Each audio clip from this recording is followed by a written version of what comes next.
Hey, it's Todd, Red River Tactical and Outdoors. Today we are looking at the new Glock Gen 5. This is a Glock 17, what we're going to be looking at. And I'm going to talk about some differences, give my thoughts on it, do a little shooting, all that good stuff. So this is a Gen 3 Glock 17. But the grip has been trimmed down to where to take the Glock 19 magazines. But we're going to look at some of the internals on this gun. You can see both of these guns are unloaded.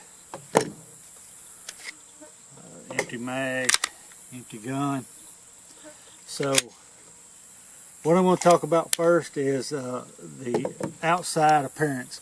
When I got into this gun, I took this gun completely apart yesterday, and there's a lot of differences inside that I wasn't aware of.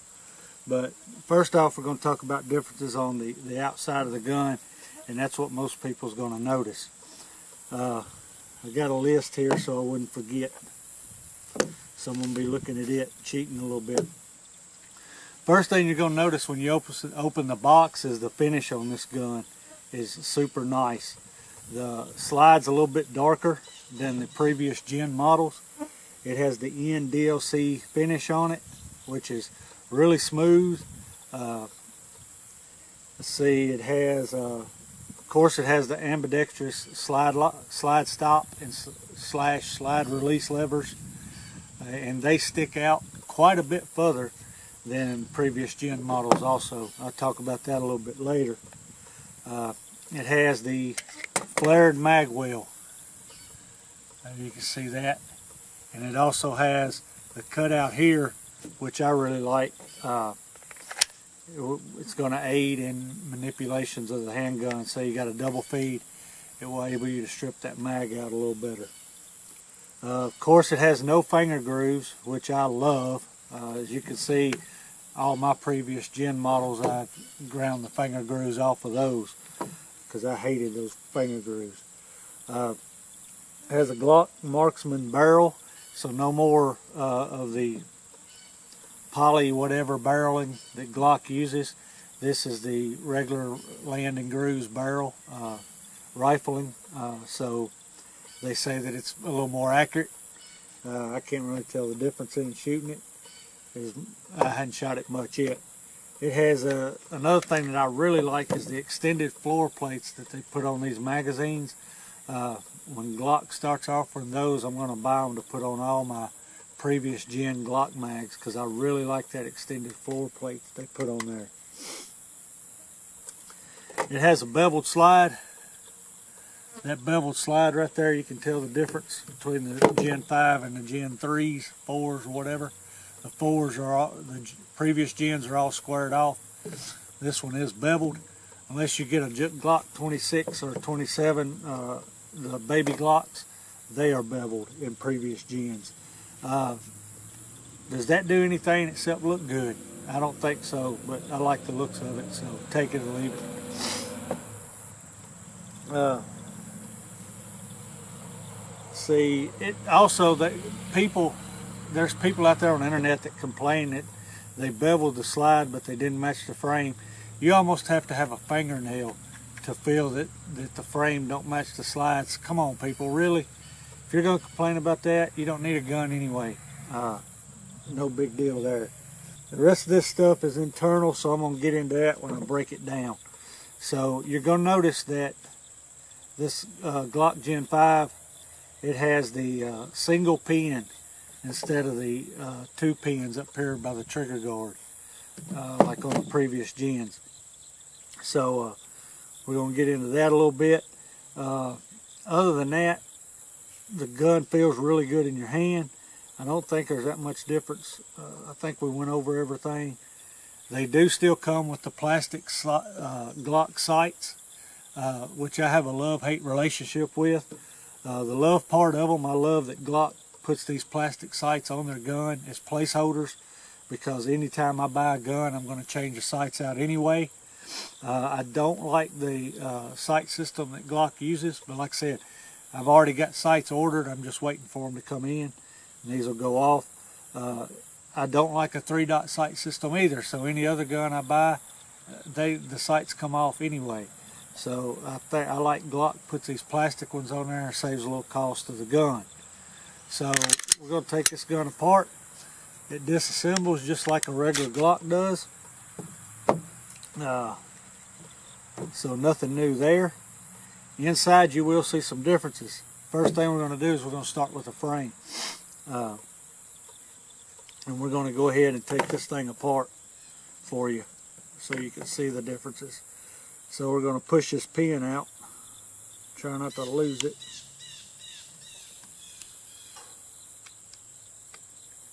There it goes. I'm going to set it right here and let it roll against that magazine. Now we're going to push the back pin out right here that holds the trigger mechanism in.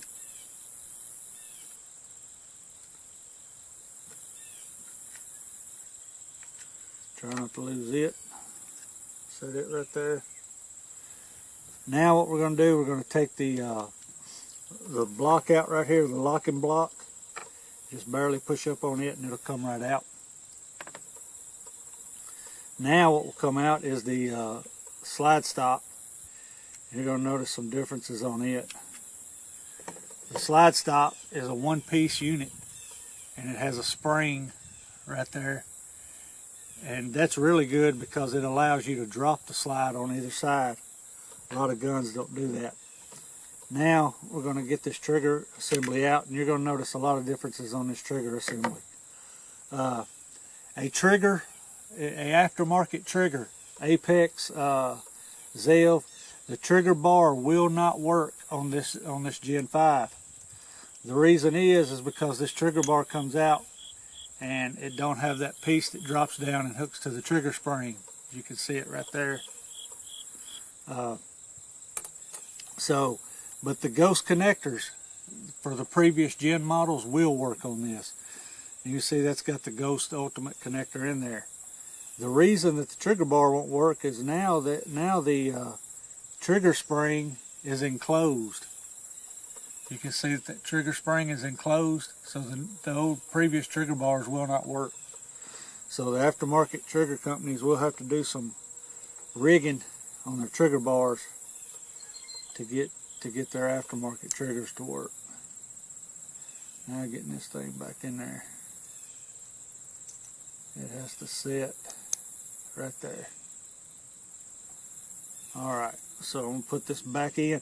Also, before I put this back in, they did change the slide lock or the takedown lever. They changed that spring. They got rid of that. Let me take this apart and show you.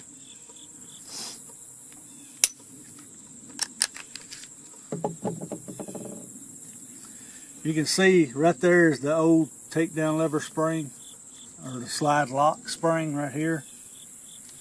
If you look in the Gen 5, you'll notice that it's gone. They don't have that there anymore. Now what they have is a spring right there, and I really like that because I don't care for that old takedown spring. I like that better. So that's different also. So we're going to put this back together.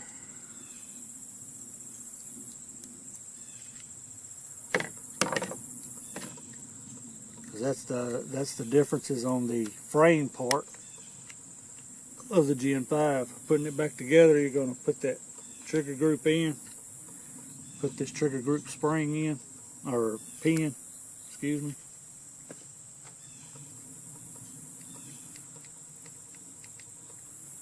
So there's some differences that people hadn't talked about because they hadn't took the gun all the way apart. So that's a couple there. Next thing you're going to do is you're going to drop this slide stop lever in. Then you'll put the locking block back in place. And now you'll put the single pin back in. And remember, guys, don't force anything. If you have to force it, then it's not all the way in there. Just like this locking block. is not all the way in right now, and there it goes.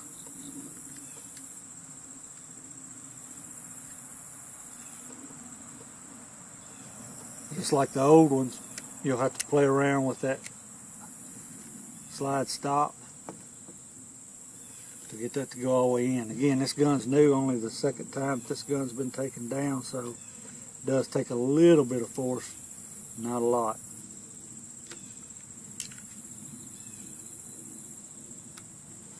And there you have it. So now let's look at the slide of the guns. So looking at the slides right off, the first thing you're going to notice is the firing block, or the firing pin block right here is going to be a little different. It's going to be squared off at the top instead of rounded like this one is. So you're going to notice that difference. Then you're going to notice the big recoil spring, but in the Glock Gen 4 17s, I think that recoil spring's the same. Then we're going to pull the barrel out. Looking at the barrels, you're not going to be able to tell any difference in them that much, I don't think. We'll look and see one more time.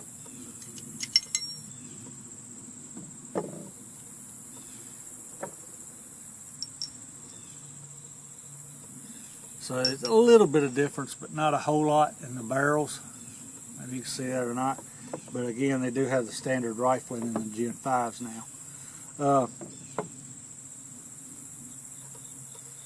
So I was going to take the striker and all that out. It says the striker is shaped different in the Gen 5s, but really when I looked at it, you have to put them right beside each other to be able to tell the difference. So I'm not going to go ahead and take this completely apart, because it is basically the same thing as the previous Gen models in there, as far as looking at it.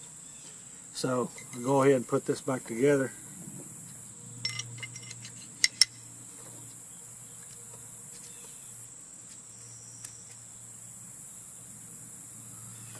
And I really like the Gen 5s. I think they're going to be a great gun. I'll get back here to the magazine in just a second. Let me get this back together.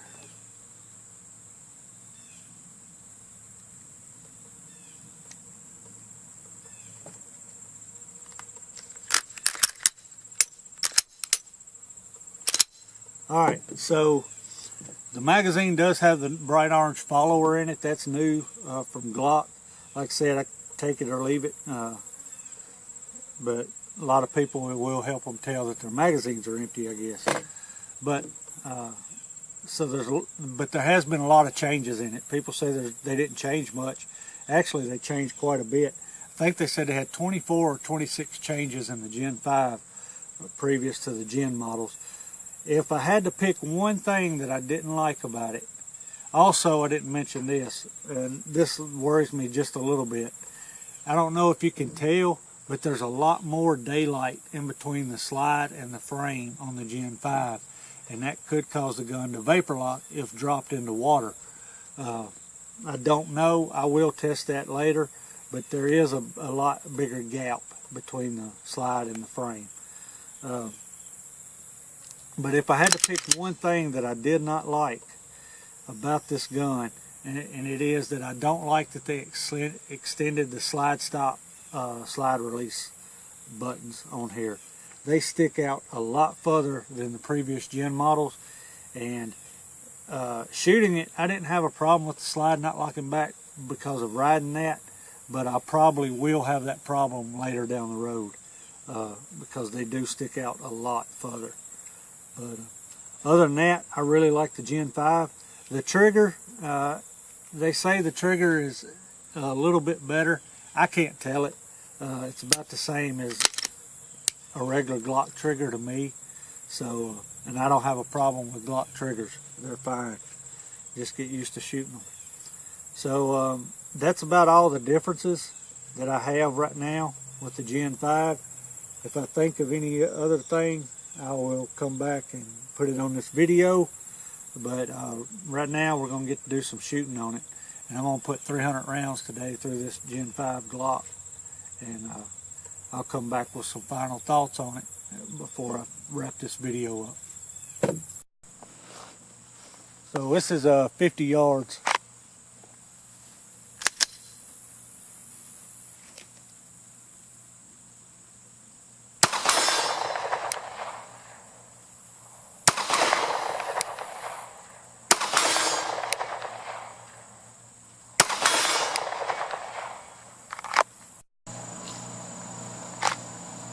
Yards.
So, closing thoughts on the Glock 17 Gen 5. You see that it's empty. Ran 300 rounds through it today. The gun ran flawless as expected. Didn't have any malfunctions whatsoever. The sights tend to be good. I've shot all the way from 3 yards to 100 yards with it. No issues. So yeah, it's good to go. Don't think there's anything I left out on it. Again, this slide stop here, it is extended further out, but for some reason I'm not having any trouble with slide locking back.